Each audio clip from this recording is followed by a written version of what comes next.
and this knot, where this is where we've got the splits. Excuse me. Now, one of the things you have to know, particularly with a knot that's got a split in it, again, this is end grain coming through a flat grain. And knots, as they dry, you know, they shrink. And when they shrink, that's what causes the split in them. One of my favorite little ways of doing this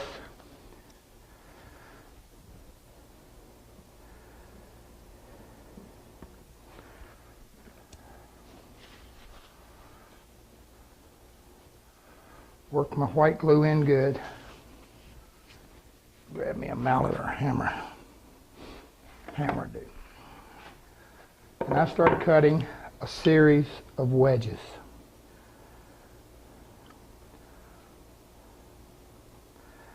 And I get in here and I start driving them in. Now, what this is doing is two different things. One is going to fill it. Second thing it's going to do is it's going to create a pressure inside this knot because it's a wedge. Now, before I show you all this, I want to hear it. This flush trim saw is patented. Personal use only. It's a hacksaw blade. And the reason I like them on this is I don't really care to get glue all over everything. But I mean, you can just keep going.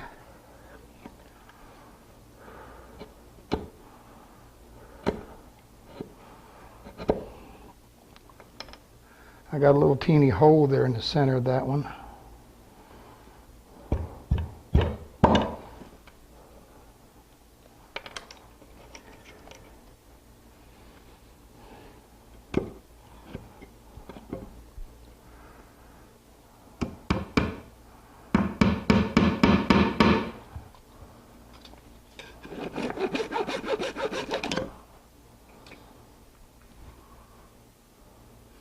And again, because it's end grain, and I usually try to take a scrap from the same board. And if I got another knot or something, I try to get close because you know the knot's gonna be darker.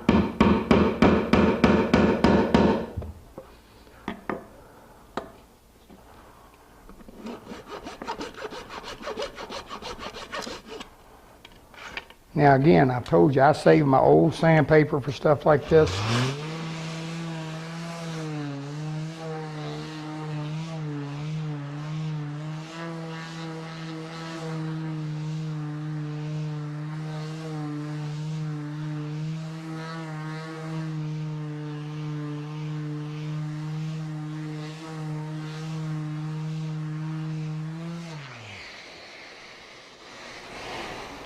Now I could take a little dye and touch that up if I needed to get my color, because this is just a piece of walnut I grabbed. And I didn't sand it all the way, but you got a solid knot. You can still see the glue on there. I got a solid knot, and where the wedges are, it just all but disappears. You know, if I had this glue sanded off that top, you'd hardly notice it.